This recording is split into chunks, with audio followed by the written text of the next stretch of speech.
ये है SARS-CoV-2। ये कोरोना वायरस के परिवार का एक वायरस है। इसका नाम इसकी सतह पर ताज जैसी कीलों को देखते हुए रखा गया है। SARS-CoV-2 से कोविड-19 बीमारी हो सकती है, जिसका मतलब है कोरोना वायरस 2019। ये एक फैलने वाला वायरल संक्रमण है जो मुख्य रूप से हमारे गले और फेफड़ों को प्रभावित करता है। जब आप कोरोना वायरस के संपर्क में आते हैं तो आपके शरीर में क्या होता है? आखिर कैसे आपके शरीर में निमोनिया पनपने लगता है? और अगर कोई टीका होता तो वो कैसे काम करता? सभी वायरसों की तरह कोरोना वायरस भी जीवित सेल यानी कोशिकाओं को संक्रमित कर अपनी संख्या बढ़ाते हैं। चलिए करीब से देखते हैं। वायरस के अंदर आनुवांशिक सामग्री या जेनेटिक मटेरियल होती है जिससे ये अपने जैसों की संख्या बढ़ा सकें। वायरस के एक इंसान से दूसरे इंसान के अंदर जाते वक्त प्रोटीन की एक ठोस परत इस जेनेटिक मटेरियल को सुरक्षित रखती है। एक बाहरी कवर होने से ये वायरस कोशिकाओं की झिल्ली यानी सेल मेम्ब्रेन को संक्रमित कर पाते हैं। इस बाहरी कवर के अंदर से प्रोटीन के कणों की कीलें निकली होती हैं। कोरोना वायरस के लिए ये कीलें यहां दिख रही कीलों से कहीं ज्यादा बड़ी होती हैं। लेकिन किसी आम इन्फ्लुएंजा का वायरस और ये नया वायरस दोनों ही अपनी इन कीलों का इस्तेमाल एक चाबी की तरह करते हैं और आपके शरीर की कोशिकाओं में घुस आते हैं।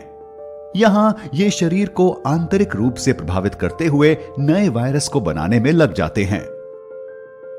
जब एक संक्रमित व्यक्ति बात करता है, खांसता है या छींकता है तो वायरस की छोटी बूंदें आपके मुंह या नाक से होते हुए आपके फेफड़ों में जा सकती हैं। एक बार आपके शरीर में आने पर यह वायरस आपके गले, नाक और फेफड़ों की कोशिकाओं के संपर्क में आ जाएगा। वायरस की सतह की एक कील आपकी स्वस्थ सेल मेम्ब्रेन में किसी ताले पर चाबी जैसा रोल अदा करेगी। इससे वायरस आपके सेल में घुस आएगा। एक आम फ्लू वायरस आपके सेल की बाहरी परत से एक कवच बनाकर आपके सेल के केंद्र या न्यूक्लियस में जाता है, जो कि सबसे अहम हिस्सा होता है।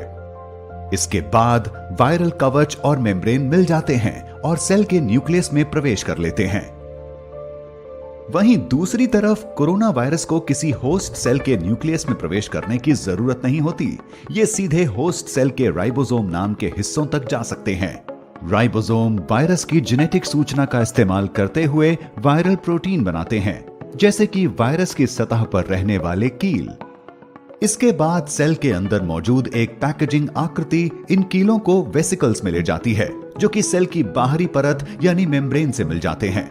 वो सभी हिस्से जिनकी जरूरत एक नया वायरस बनाने के लिए होती है, वो आपकी सेल मेम्ब्रेन के ठीक नीचे इकट्ठे हो जाते हैं। फिर एक नया वायरस सेल मेम्ब्रेन से अलग होते हुए जन्म लेने लगता है। अब जब ये वायरस आपके शरीर में फैल रहा होता है तो कैसे आपको निमोनिया के लक्षण महसूस होने लगते हैं? इसके लिए हमें आपके फेफड़ों को देखना होगा।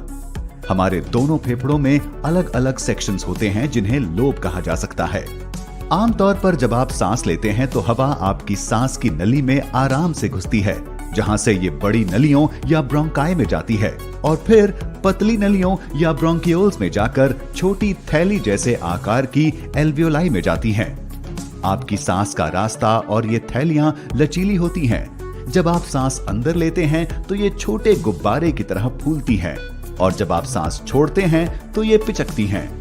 आपकी एल्वियोलाई के इर्द गिर्द खून की छोटी नलियां होती हैं। जो हवा आप अंदर लेते हैं उसका ऑक्सीजन आपकी खून की नलियों में जाता है।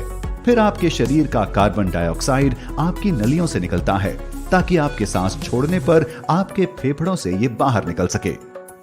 आपकी सांस के रास्ते के ज्यादातर कीटाणु सांस की नली के अंदर मौजूद बलगम अपनी ओर खींच लेता है। एक स्वस्थ शरीर में बालों जैसे दिखने वाले सिलिया से ढकी नलियां ज्यादातर इस बलगम और कीटाणुओं को सांस के रास्ते बाहर फेंकती रहती हैं, जिससे आपको खांसी आती है।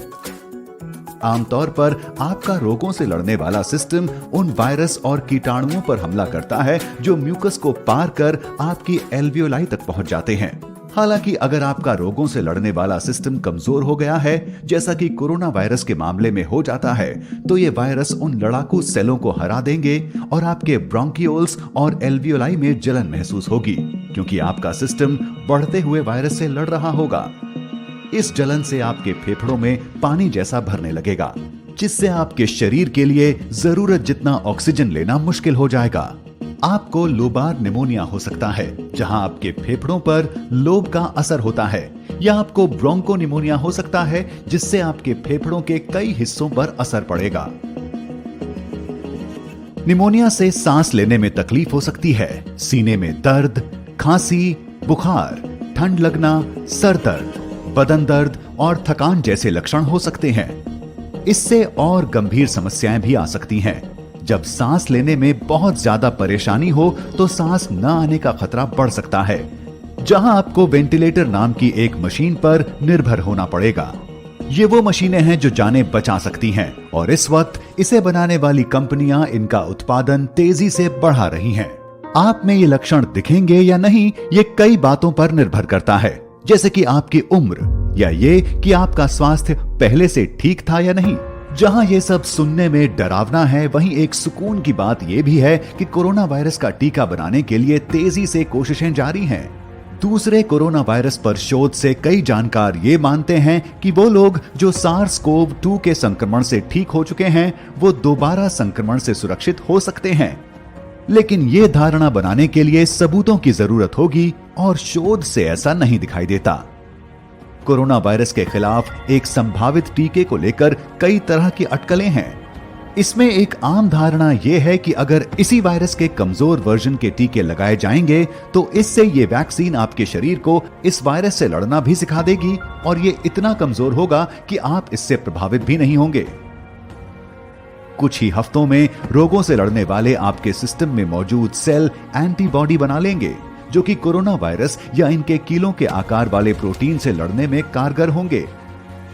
ये एंटीबॉडी वायरस से जुड़ जाएंगे और वायरस को आपके सेल से जुड़ने नहीं देंगे।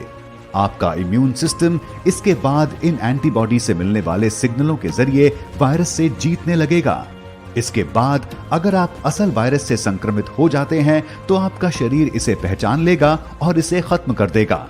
दूसरे शब्दों में, आपका इम्यून सिस्टम अब तैयार होगा। अब वैज्ञानिकों को जो वक्त लग रहा है वो इसके सबूत जुटाने में लग रहा है कि ये मुमकिन, सुरक्षित और कारगर होगा या नहीं। इस महामारी के दौर में टीके को बना पाना वक्त के खिलाफ एक दौड़ जैसा है। टीके के विकास की तरफ बढ़ते हर कदम में सालों नहीं तो महीनों का वक्त तो लग ही जाता है। एक इबोला के टीके ने 5 साल में तैयार होकर रिकॉर्ड तोड़े थे। आशा है कि कोरोना वायरस का टीका ये पिछला रिकॉर्ड तोड़ता हुआ 12 से 18 महीनों में तैयार हो जाएगा। इस सब में तो वक्त लगने वाला है, लेकिन अगर संभव हो तो आप घर में रहें और उन्हें बीमारी से दूर रखें जिन्हें खतरा ज्यादा है। और हाँ, कम से कम 20 सेकंड तक अपने हाथों को जितनी बार हो सके धो लिया करें। अगर आप 1 साल तक ऐसा नहीं करते तो क्या होगा? इसके लिए देखें एक और क्या हो अगर।